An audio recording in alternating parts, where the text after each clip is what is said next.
Avogadro's ল বা Avogadro সূত্র। বলা হয় যে স্থির চাপ এবং উষ্ণতায় কোনো গ্যাসের আয়তন তার মোল সংখ্যার সঙ্গে সমানুপাতিকভাবে সম্পর্কযুক্ত। এক্ষেত্রে আমরা আয়তন এবং মোল সংখ্যার মধ্যে সম্পর্ক নিরূপণ করেছি।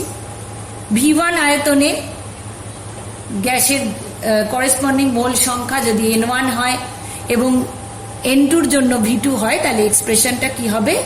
ম্যাথমেটিক্যাল এক্সপ্রেশন হবে বা গাণিতিক সম্পর্ক হবে V1/N1 = V2/N2।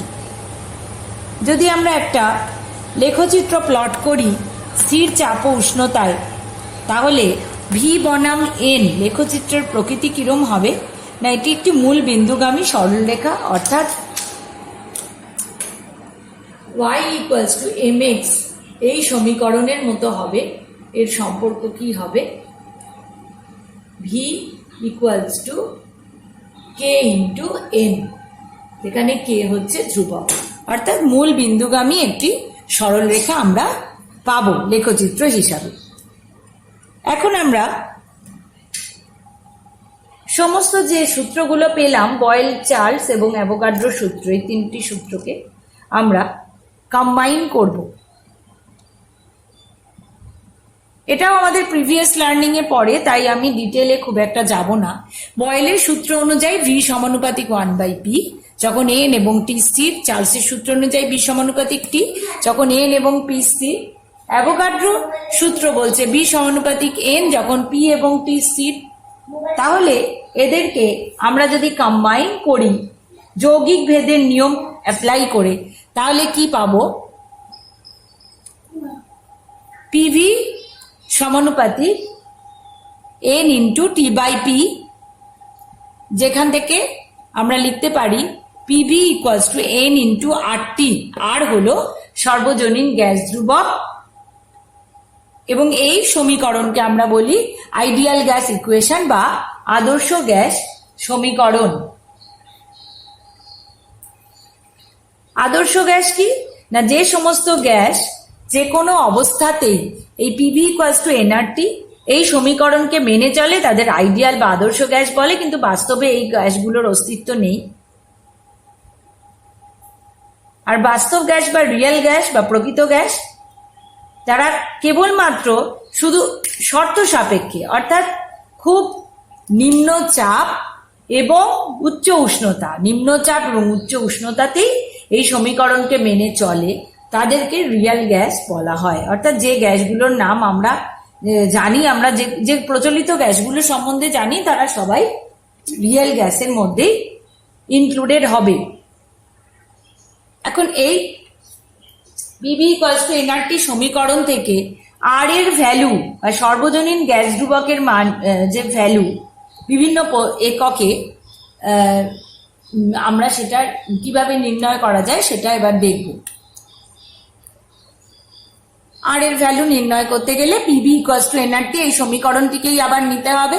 তো আবার রিরাইট করলাম PV = nRT, যেখান থেকে R কে আমরা লিখতে পারি PV/NT। P চাপ, B আয়তন, N মোল সংখ্যা, T উষ্ণতা ইন কেলভিন, আর হলো সর্বজনীন গ্যাস ধ্রুবক। তা আমরা জানি মোলার ভলিউমের কনসেপ্ট, আমরা জানি যে STP তে 1 মোল গ্যাসের আয়তন 22.4 লিটার।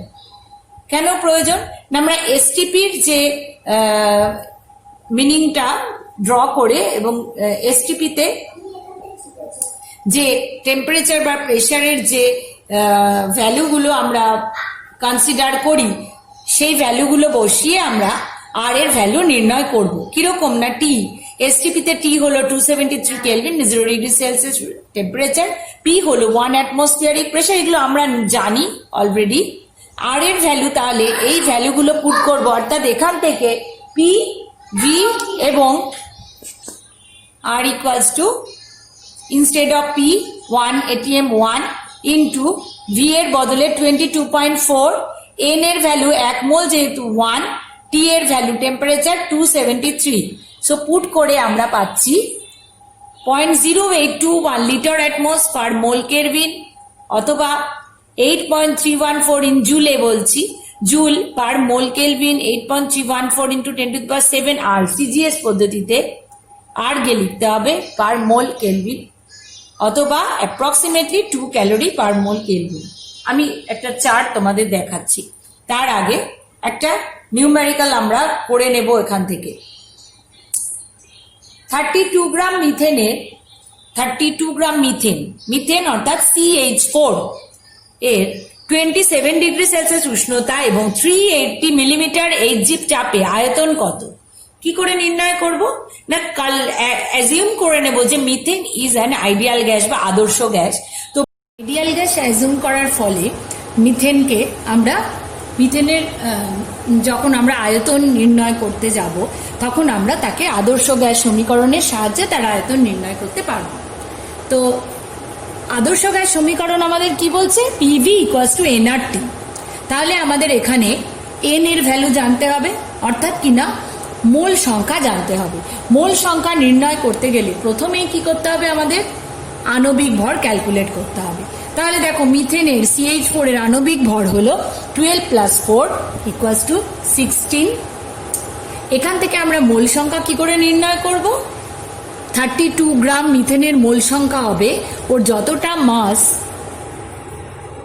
ডিভাইডেড বাই ওর আণবিক ভর বা মলিকুলার ওয়েট, ভর ডিভাইডেড বাই আণবিক ভর।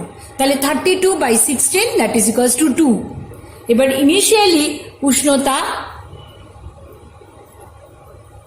কত উষ্ণতায় রাখা হয়েছিল? তাকে 27 ডিগ্রি সেলসিয়াস। তাহলে উষ্ণতা কত হবে? 27 + 2 73 কেলভিন বা 300 কেলভিন। এবার আমরা PV = nRT এই সূত্রে মানগুলো বসাবো এবং একমাত্র V এর মান আমরা জানি না, বাকি মানগুলো জানি।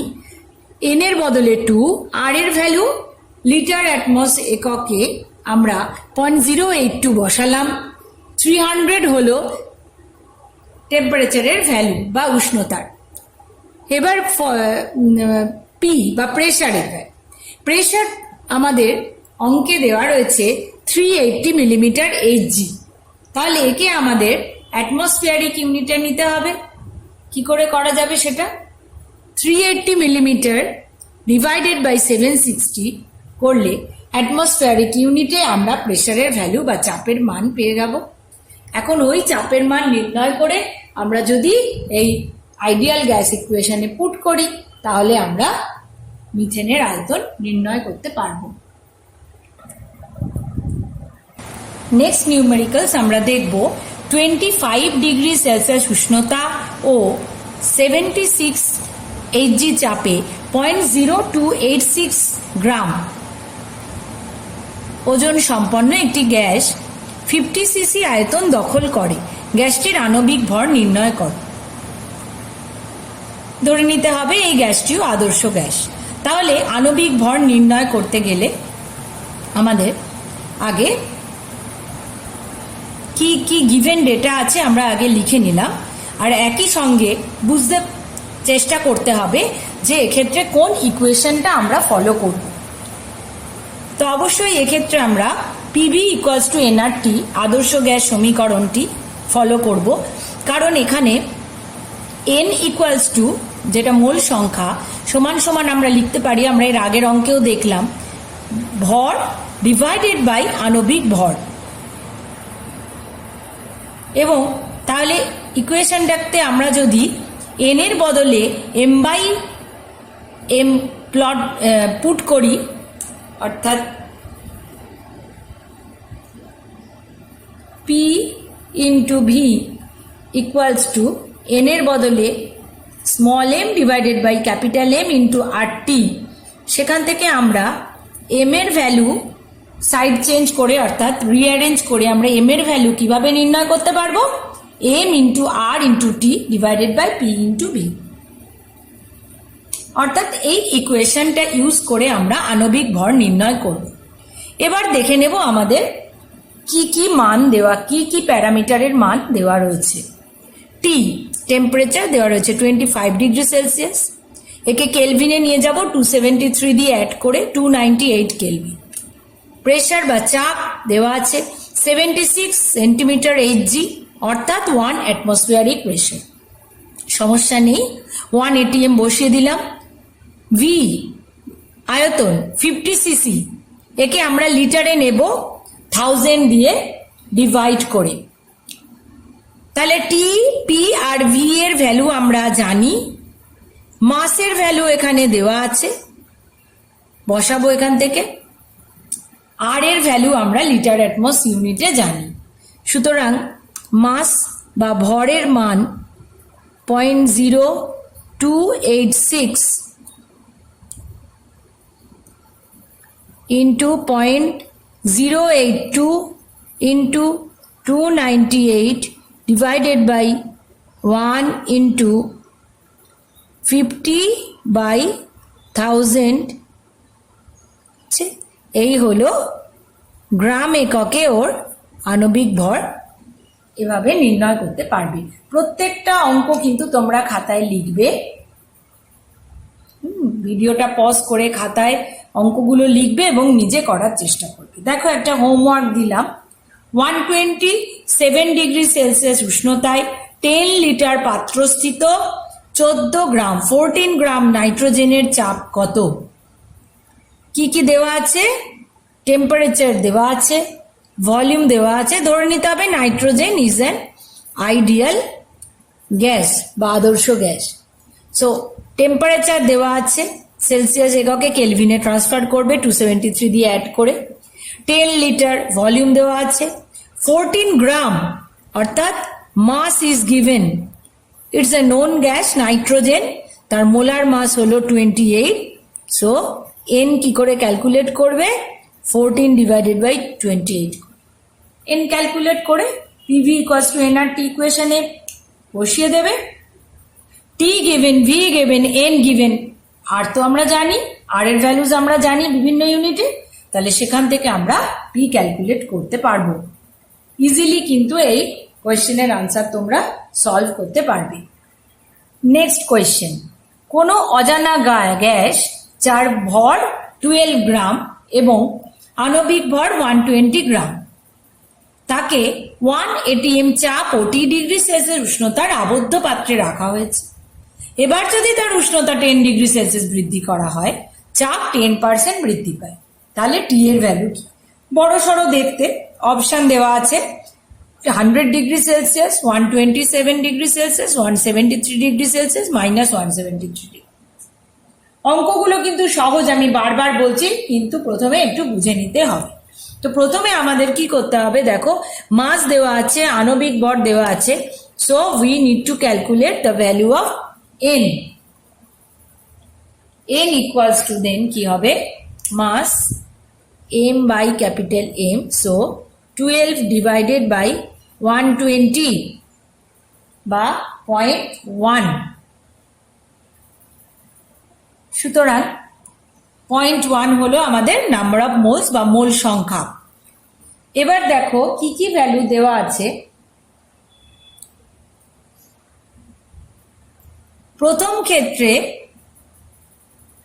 প্রথম অবস্থায় ও যখন 1 অ্যাটমসফিয়ারিক চাপে ছিল এবং টি ডিগ্রি সেলসিয়াস উষ্ণতায় থাকা অবস্থায় ধরে নিতে হবে তার ভলিউম ভি 0.1 মোল, 1 ATM চাপ, টি ডিগ্রি সেলসিয়াস টেম্পারেচার, ভলিউম ধরে নিলাম ভি। যেহেতু পাত্রটি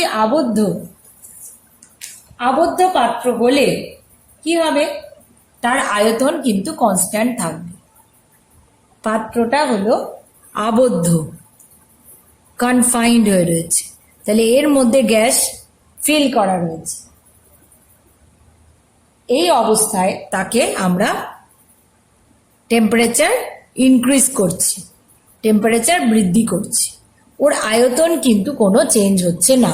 so volume will be constant for T degree Celsius and for T plus 10 degree Celsius also. অর্থাৎ টি ডিগ্রি সেলসিয়াস প্রথম কন্ডিশনে টি ডিগ্রি সেলসিয়াসে আছে, পরবর্তীকালে তার চাপ কি হচ্ছে? চাপ বৃদ্ধি পাচ্ছে এবং টেম্পারেচারও 10°C বৃদ্ধি পাচ্ছে। T°C ছিল, তার সঙ্গে 10°C যোগ। ভলিউম কিন্তু চেঞ্জ হবে না, ভলিউম আগেও V, এখানেও V। ঠিক আছে, চাপের মান তাহলে কি হবে? কত বৃদ্ধি পাচ্ছে? 10%। তাহলে 10% বৃদ্ধি পাচ্ছে। তার মানে আগে ছিল 1 ATM প্লাস 1 ইন্টু 10%, অর্থাৎ 1.1 ATM। তাহলে প্রেশার আগে ছিল P1 1 ATM, টেম্পারেচার T1 আমরা লিখব T plus 273 kelvin, volume V। Okay, second কন্ডিশনে P2 1.1 ATM, T2 কেলভিনে হবে T plus 10 plus 273 kelvin. Volume তো কনস্ট্যান্ট, আর এর ভ্যালু কনস্ট্যান্ট। ঠিক আছে, আর নাম্বার অফ মোলসও কনস্ট্যান্ট, কারণ পাত্রটি আবদ্ধ রয়েছে। সুতরাং আমরা দুটো ইকুয়েশন পাব। প্রথম কন্ডিশনের জন্য ইকুয়েশনটা হলো মেন ইকুয়েশন আমাদের PV ইকুয়ালস টু nRT।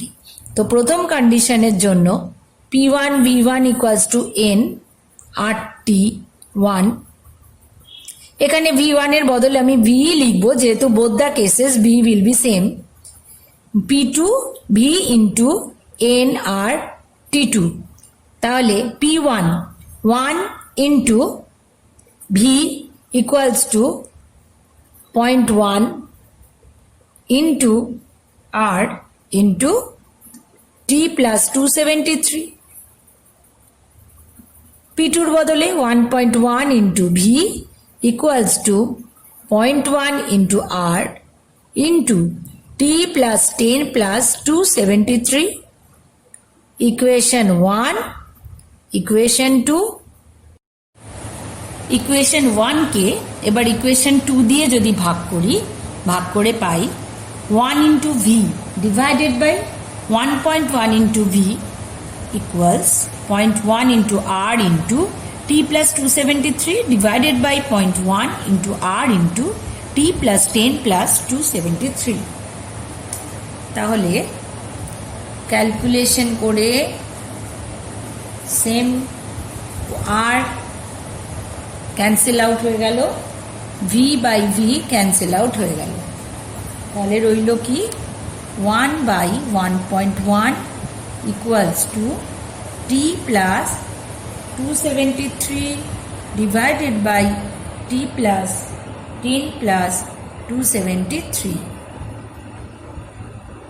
তাহলে এখান থেকে আমরা পেলাম T plus 10 into 10 T plus 10 plus 273 equals to 1.1 into T plus 273, অর্থাৎ টি এর মান আমরা ক্যালকুলেট করতে পারব।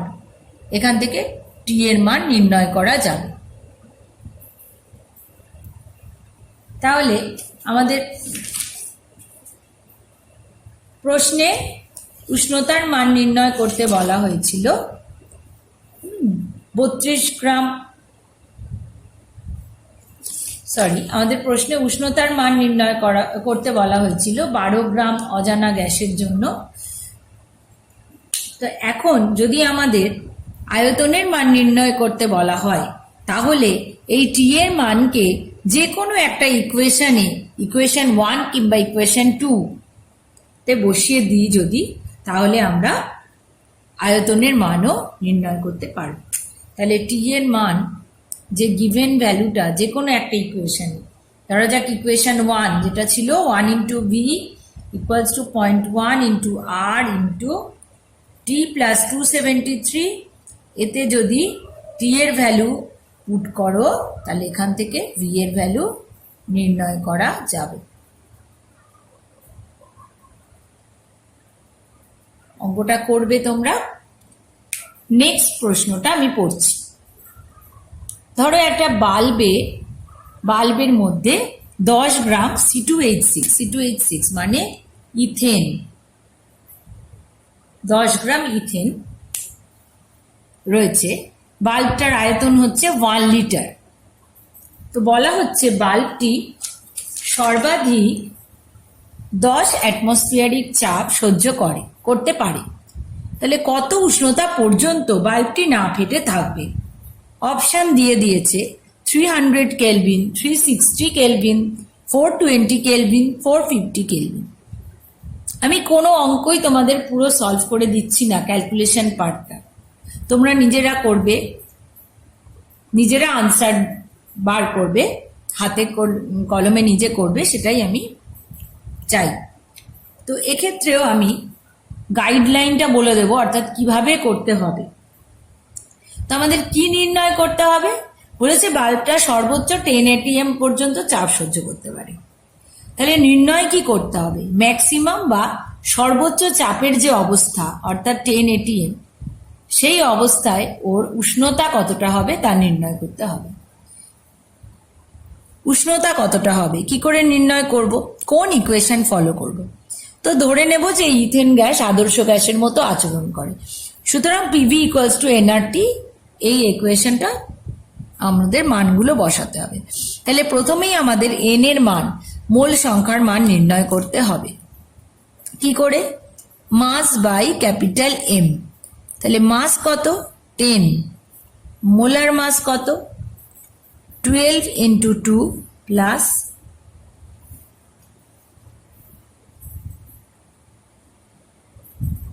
6, সুতরাং 10/30 or 1/3। So number of moles হচ্ছে 1/3। এবার আমরা দেখে নেব বাকি প্যারামিটারগুলো আমরা কি কি জানি। আমাদের নির্ণয় করতে হবে উষ্ণতা। তাহলে we can write this as T equals to PV by N into R. P is given 10 ATM, V 1 liter, N এর ভ্যালু 1/3, R এর ভ্যালু আমরা লিটার অ্যাটমসে নেব 1082। সো এখান থেকে তোমরা টেম্পারেচার নির্ণয় করতে পারবে। সমস্ত ভ্যালুগুলো গিভেন, এত কেলভিন হলো টেম্পারেচার। খুবই